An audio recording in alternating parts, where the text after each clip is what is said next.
الحمد لله رب العالمين والصلاة والسلام على سيد الأنبياء والمرسلين أما بعد فأعوذ بالله من الشيطان الرجيم بسم الله الرحمن الرحيم الحمدللہ پروگرام الفرقان میں خواب اور اس کی تعبیروں سے متعلق بیان چل رہا تھا۔ پچھلے پروگرام میں ایک حدیث جو آپ کی خدمت میں عرض کی کہ ایک صحابی نے جو آ کے نبی کریم صلی اللہ علیہ وسلم کی خدمت میں خواب عرض کیا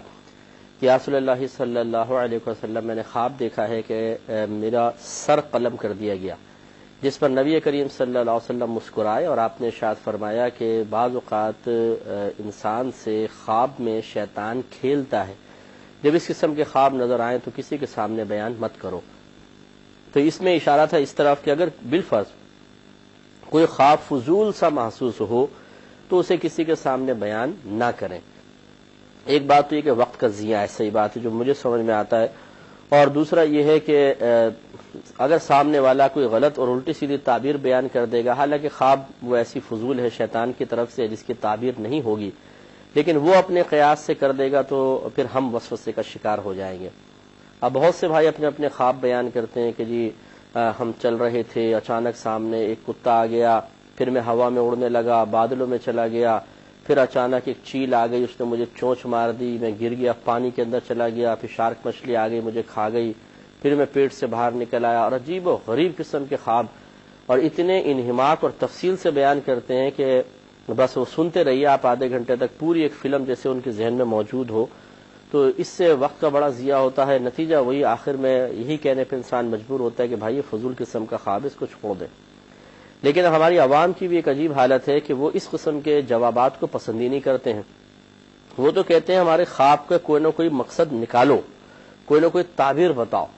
تو وہ اگر آپ اس طرح ان کو کہیں گے کہ یہ بس فضول قسم کا خواب ہے آپ بھول جائیں تو وہ لیں گے نہیں، ان کو آتا جاتا کچھ ہے نہیں اس لیے جواب نہیں دے سکے، کسی اور سے پوچھتے ہیں، اور جو پھر اس پر تباہ آزمائی کر دے گا تو پھر مطمئن ہوتے ہیں انہوں نے بیان کیا۔ حالانکہ دیکھیے ہمارے نبی کریم صلی اللہ علیہ وسلم کا طریقہ یہی رہا کہ آپ نے اگر کسی خواب کو اللہ تعالیٰ کی عطا سے جان لیا کہ یہ شیطان کی طرف سے ہے تو پھر آپ نے یہ فرمایا کہ یہ فضول قسم کا خواب ہے، اس کو تو بلکہ بیان بھی نہ کرو، تو اس لیے توجہ فرمائیں۔ دوسرا نبی کریم صلی اللہ علیہ وسلم نے اپنے خواب بیان فرمائے اور ان کی تعبیرات بیان کی۔ یہ ہم آپ کو بارہا وضاحت کر چکے ہیں کہ نبی کریم صلی اللہ علیہ وسلم اگر کسی خواب کی کوئی تعبیر بیان فرمائیں گے تو ضروری نہیں اگر وہی چیز ہمیں بھی نظر آئے تو وہ ہی 100% تعبیر ہوگی، کچھ اور بھی ہو سکتی ہے، لیکن آپ یہ کہہ سکتے ہیں کہ بھئی یہ بھی تعبیر ہو سکتی ہے، اس طرح یعنی شیورٹی کے ساتھ نہ کہ یہی تعبیر ہے بلکہ ہو سکتی ہے۔ جیسے آپ کو روایت سنائی تھی کہ سرکار نے ارشاد فرمایا ہم نے تلوار کو ٹوٹتے ہوئے دیکھا، تو یہ وہ تکلیف تھی جو احد کے دن مسلمانوں کو پہنچی، اور پھر ہم نے تلوار کو جڑتے ہوئے دیکھا، یہ مسلمانوں کی فتح کی طرف اشارہ تھا۔ تو آج بھی اگر کوئی کہے کہ جی میں اپنے خواب میں دیکھ رہا تھا کہ میں تلوار چلا رہا ہوں تلوار ٹوٹ گئی، تو آپ کہہ سکتے ہیں کہ ہو سکتا ہے یہ آپ کی طرف پہنچنے والی کسی تکلیف کی طرف اشارہ ہو، تو آپ کو صدقہ خیرات کریں، اللہ کی بارگاہ میں توبہ کر لیں۔ اور اگر کوئی ٹوٹی ہوئی تلوار کو یوں دیکھتا ہے کہ میں نے جوڑ دیا ہے تو آپ اسے کہہ سکتے ہیں کہ آپ کو کوئی فتح کوئی کامیابی ہوگی، آپ کسی چیز میں کامیاب ہوں گے، امتحان میں بھی ہو سکتے ہیں، انٹرویو میں بھی ہو سکتے ہیں، اور کسی اپنے دنیاوی مقصد اچھے مقصد میں آپ کو کامیابی مل سکتی ہے، تو یہ تعبیر ہو سکتی ہے۔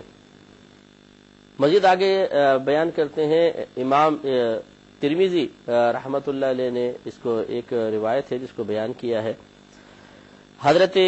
ویسے تو یہ متفقن علیہ لکھا ہے کہ یہ بخاری و مسلم کی روایت ہے، لیکن بعض جگہ ہے کہ یہ روایت جو ہے وہ صحیحین میں نہیں ہے۔ بہرحال حضرت ابو ہریرہ رضی اللہ تعالی عنہ سے روایت ہے کہ رسول کریم صلی اللہ علیہ وسلم نے فرمایا کہ ہم سو رہے تھے کہ ہمارے پاس دنیا کے خزانے لائے گئے، یعنی خواب میں آپ کے سامنے پیش کر دیے گئے۔ تو آپ کو پہلے بھی بتایا تھا، اسی تناظر میں آپ کو دیکھنا ہے کہ نبی کا خواب وحی الہی کی ایک صورت ہوتی ہے، اور نبی کا ہر خواب سچا ہوتا ہے، وہاں فضول باتوں کی کوئی گنجائش نہیں، نفسانی خوابوں کی کوئی گنجائش نہیں، شیطانی مداخلت کی کوئی گنجائش نہیں، اللہ کی طرف سے رحمانی خواب نظر آتے ہیں۔ تو فرمایا کہ ہم سو رہے تھے کہ ہمارے پاس زمین کے خزانے لائے گئے، اور سونے کے 2 کنگن ہمارے ہاتھ میں رکھ دیے گئے جو ہمیں گراں گزرے، یعنی ناپسندیدگی پیدا ہو گئی دل میں، ہمیں وحی کی گئی کہ انہیں پھونک ماریے، ہم نے انہیں پھونک ماری تو وہ دونوں غائب ہو گئے۔ ہم نے ان کی تعبیر ان دو جھوٹوں سے کی جن کے درمیان ہم موجود ہیں، ایک صنعاء میں ہے اور دوسرا یمامہ کا جھوٹا۔ اب دیکھیے نبی کریم صلی اللہ علیہ وسلم کے ہاتھ میں جب سونے کے دو کنگن رکھے گئے تو خواب میں ہی آپ کو یہ بات گراں گزری۔ تو ایک تو یہ چونکہ سونے کے کنگن دنیا کی چیزیں ہیں، دنیا کا ساز و سامان ہے، تو اس وجہ سے بھی ناپسندیدگی۔ دوسرا رحمت کونین صلی اللہ علیہ وسلم نے اس کی تعبیر لی دو جھوٹوں سے، اور دو جھوٹے، ایک تو صنعاء کا جھوٹا، یہ اصل میں دعوی نبوت کرنے والا شخص تھا اسود انسی، اور نبی کریم صلی اللہ علیہ وسلم کی حیات طیبہ کے آخری زمانے میں اس نے، یہ نبی سرکار ابھی حیات تھے تو اس نے دعوی نبوت کیا تھا۔ حضرت فیروز دہلوی رضی اللہ تعالی عنہ نے نبی کریم کے مرض وصال کے دنوں میں اس جھوٹے شخص کو قتل کر دیا تھا، اور نبی کریم صلی اللہ علیہ وسلم نے مدینہ منورہ میں اس واقعے کی لوگوں کو اطلاع دی تھی اور فرمایا تھا کہ فازہ فیروز دہلوی کامیاب ہو گئے۔ تو ایک تو اس جھوٹے کی طرف اشارہ ہوا۔ دوسرا یمامہ کا جھوٹا جو تھا اس کا نام مسلمہ تھا، مسلمہ، جس کو پھر صحابہ نے اس کو تصغیر میں بدل دیا مسیلمہ کذاب، آپ نے نام سنا ہوگا مسیلمہ کذاب۔ تو یہ بھی دعوی نبوت کرنے والا تھا۔ اس نے نبی کریم صلی اللہ علیہ وسلم کے بعد، یعنی پہلے اس نے یہ کہا تھا نبی کریم صلی اللہ علیہ وسلم کے پاس آ کر کہ اگر آپ نبوت میں مجھے شریک کر لیتے ہیں، یعنی آدھا آپ کا آدھا میرا، تو پھر میں ایمان لے آتا ہوں۔ سرکار نے اس کو وہاں سے دور کر دیا، اور جب سرکار کا وصال ہوا تو اس نے فوراً دعوی نبوت کیا، اور حضرت ابو بکر صدیق رضی اللہ تعالی عنہ کے دور خلافت میں پھر اس پر باقاعدہ چڑھائی کی گئی، اس کے خلاف جہاد کیا گیا اور وہاں پر یہ مارا گیا، اور اسے وحشی بن حرب نے اس شخص کو قتل کیا تھا۔ تو نبی کریم صلی اللہ علیہ وسلم نے دو کنگنوں سے تعبیر نکالی، تو اس کی تفصیل یہ بیان کی علماء نے کہ کنگن جو ہیں یہ چونکہ ہاتھ میں پہنے جاتے ہیں، اسی طرح جو بیڑیاں ہوتی ہیں یا ہتکڑیاں ہوتی ہیں یہ بھی ہاتھ میں پہنی جاتی ہیں۔ تو جس طرح بیڑیاں اور ہتکڑیاں رکاوٹ بن جاتی ہیں، انسان آزادانہ چل نہیں سکتا، آزادانہ پکڑ نہیں سکتا کسی چیز کو، اسی طرح یہ کنگن بھی گویا کہ جب ہاتھ میں آئے تو ان کو ہتکڑیوں یا بیڑیوں سے مشابہ قرار دے کر یہ گویا کہ انہیں بھی رکاوٹ قرار دیا گیا اسلامی ترقی کے سلسلے میں، اللہ تعالیٰ کی بارگاہ میں قرب کی منازل طے کرنے کے سلسلے میں، اور ان کی تعبیر پھر اس رکاوٹ کی نکالی دعوی نبوت کرنے والوں سے، کیونکہ دعوی نبوت کرنے والے وقتی طور پہ اسلام کی ترقی کے راہ میں رکاوٹ بنی جاتے ہیں۔ آج بھی آپ دیکھیں گے کوئی بھی شخص الٹا سیدھا بول کر کچھ نہ کچھ پبلک کو جمع کر ہی لیتا، ہر ایک کے نظریات یا خیالات کے پیچھے کچھ لوگ جمع ہو ہی جاتے ہیں۔ تو اسی طرح اور جتنے لوگ جمع ہوتے ہیں کم از کم اس حلقے کے اندر یا اتنے لوگوں کے معاملے میں تو اسلام ترقی سے رکی جاتا ہے۔ تو یہ اشارہ تھا نبی کریم صلی اللہ علیہ وسلم کا کہ کنگن ہاتھ میں اگر پہنے، اور سونے کے کنگن تھے، سرکار نے جھوٹے کی تعبیر نکالی۔ لیکن اب آپ یہ اندازہ فرمائیں کہ یہ جو تعبیر تھی یہ نبی کریم صلی اللہ علیہ وسلم کو یقیناً وحی فرمائی گئی۔ ہمیشہ ایسا نہیں ہوگا کہ جھوٹ جو مطلب سونے کے کنگن کو اگر خواب میں دیکھے گا تو ضرور اس کی تعبیر جھوٹوں کے ساتھ ہی ہوگی، بلکہ یہ نبی کریم صلی اللہ علیہ وسلم کے ساتھ ایک مخصوص معاملہ تھا، آپ کو اشارہ کیا گیا اور آپ نے اس کو بیان کیا۔ ان چیزوں کو ضرور ذہن میں رکھا جائے تاکہ ایسا نہ ہو کہ آپ مطلب ان حدیثوں کو سننے کے بعد ایک نتیجہ مرتب کر لیں بس کہ جب بھی ہاتھوں میں کنگن نظر آئیں گے یہ کسی جھوٹے کی طرف اشارہ ہوگا، ایسا نہیں ہے۔ اس کی تعبیریں اور بھی نکل سکتی ہیں، لیکن نبی کریم صلی اللہ علیہ وسلم کے قلب انور پر القاء ہوا تھا، وحی اللہ کی طرف سے گویا کہ ہوئی، الہام ہوا، اور اس کی روشنی میں آپ نے بیان فرمایا۔ ایک اور روایت ہے، بخاری کی روایت ہے، حضرت ابو العلا انصاریہ رضی اللہ تعالی عنہا روایت کرتی ہیں کہ میں نے خواب میں عثمان بن مظعون کا بہتا ہوا چشمہ دیکھا۔ نبی اکرم صلی اللہ علیہ وسلم کی خدمت میں یہ واقعہ بیان کیا تو آپ نے فرمایا وہ چشمہ ان کے عمل کی صورت ہے جو ان کے لیے جاری کیا جاتا ہے۔ تو پہلے حضرت عثمان بن مظعون رضی اللہ تعالی عنہ، یہ عثمان غنی نہیں ہے، یہ عثمان بن مظعون ہے، اور ان کی تھوڑا سا ان کا تعارف دیکھ لیں کہ یہ ارباب فضیلت مہاجرین صحابہ میں سے تھے۔ سب سے پہلے مہاجر تھے جو مدینہ منورہ میں فوت ہوئے تھے۔ نبی اکرم صلی اللہ علیہ وسلم نے ان کی وفات کے بعد ان کی آنکھوں پر بوسہ دیا تھا، اور بڑی سعادت کی بات ہے، اور یہ جنت البقیع میں دفن کیے گئے تھے۔ اور نبی کریم صلی اللہ علیہ وسلم نے نفس نفیس ایک بھاری پتھر لا کر ان کی قبر پر بطور نشانی کے رکھا تھا، یعنی سرہانے جیسے رکھ دیتے ہیں اس طرح سرکار نے رکھا تھا۔ تو یہ کہتی ہیں کہ میں نے خواب میں عثمان بن مظعون کا بہتا ہوا چشمہ دیکھا، یعنی ایک چشمہ بہہ رہا ہے، اور میرے دل میں خیال آیا کہ عثمان بن مظعون کا چشمہ ہی کسی نے بولا ہوگا۔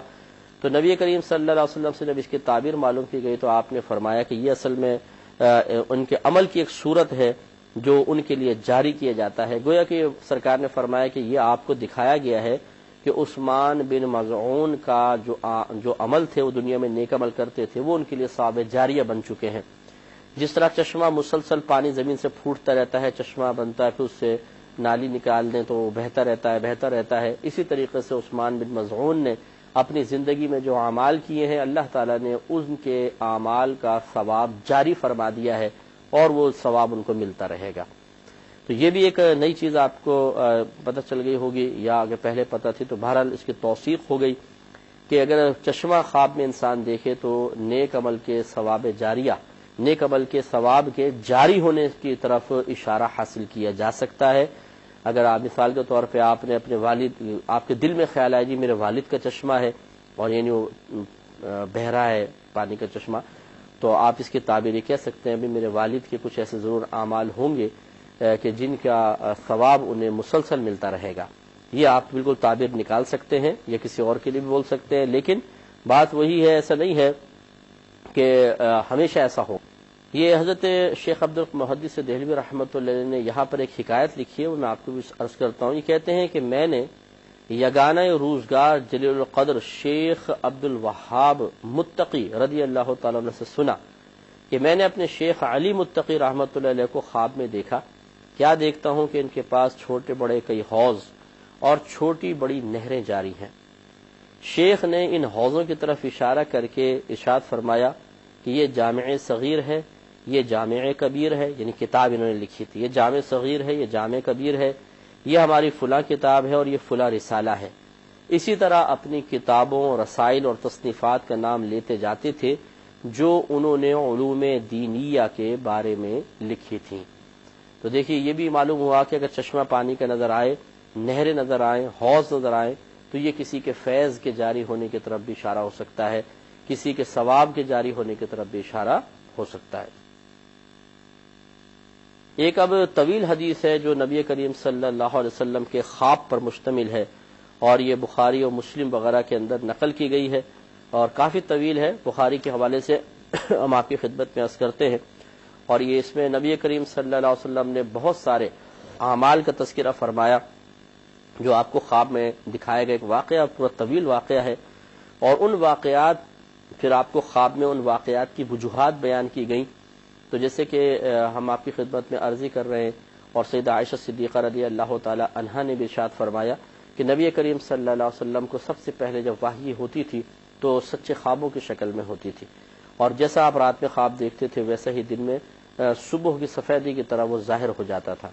تو اسی طریقے سے نبی کریم صلی اللہ علیہ وسلم کو اخروی معاملات بھی دکھائے گئے خواب میں، اور سرکار نے صحابہ کرام کے سامنے بیان کیے۔ تو گویا کہ چونکہ آپ کا خواب بالکل سچا اور حق ہے تو ایسا ہوگا، اس لیے اب اس تناظر میں اس طویل روایت کو آپ دیکھیں گے، اور اس میں جن اعمال کا تذکرہ ہے، مجھے بھی چاہیے کہ میں بھی اپنا محاسبہ کروں، اور کوئی کوتاہی محسوس کروں تو اللہ کی بارگاہ میں صدق دل سے توبہ کروں، اپنے عمل کی اصلاح کروں، اور اچھائی اور بھلائی کی طرف مائل ہو جاؤں۔ اور آپ سے بھی گزارش ہے کہ آپ جب اس کو حدیث سماعت فرمائیں اور اس پر ہم تبصرہ کریں تو اس کو غور سے سماعت فرمائیں، اور اپنے عمل کی اصلاح اور اپنے عمل کی بہتری کی طرف ہمیشہ متوجہ رہیں۔ حضرت سمرہ بن جندب رضی اللہ تعالی عنہ سے روایت ہے کہ نبی کریم صلی اللہ علیہ وسلم کی عادت مبارکہ تھی کہ جب آپ نماز پڑھ لیتے تو ہماری طرف اپنا رخ انور پھیر لیتے تھے، اور پھر فرماتے کہ آج رات تم میں سے کسی نے خواب دیکھا ہے؟ حضرت سمرہ رضی اللہ تعالی عنہ فرماتے ہیں کہ اگر کسی صحابی نے کوئی خواب دیکھا ہوتا تو وہ بیان کر دیتا، اور نبی کریم صلی اللہ علیہ وسلم جو کچھ اللہ کو منظور ہوتا اس کو بیان فرما دیتے۔ کہتے ہیں کہ ایک دن نبی کریم صلی اللہ علیہ وسلم نے ہم سے دریافت فرمایا کہ کیا تم میں سے کسی نے کوئی خواب دیکھا ہے؟ ہم نے عرض کی کہ نہیں، سب نے منع کر دیا۔ رحمت کونین صلی اللہ علیہ وسلم نے فرمایا لیکن میں نے آج رات خواب میں دیکھا کہ دو شخص ہمارے پاس تشریف لائے، انہوں نے ہمارے دونوں ہاتھ پکڑے اور ہمیں ایک پاکیزہ خطے میں لے گئے، پاکیزہ علاقے کے اندر لے گئے۔ اور یہ یاد رکھیں کہ نبی کریم صلی اللہ علیہ وسلم جب کبھی خوابوں میں آسمان پر گئے، خوابوں میں، تو اس کو روحانی معراج سے تعبیر کرتے ہیں، اور ایک جو سفر معراج ہے مشہور جو سرکار گئے وہ جسمانی معراج تھی، تو اگر یہ اس میں جیسے اوپر جانے کا ذکر ہوگا تو اس روحانی معراج کی طرف اشارہ ہوگا۔ تو بہرحال نبی کریم نے فرمایا کہ ہمیں ایک پاکیزہ خطے میں لے گئے، اچانک میں نے دیکھا کہ ایک شخص بیٹھا ہوا ہے اور دوسرا اس کے پاس کھڑا ہے جس کے ہاتھ میں لوہے کا ایک کانٹا ہے، وہ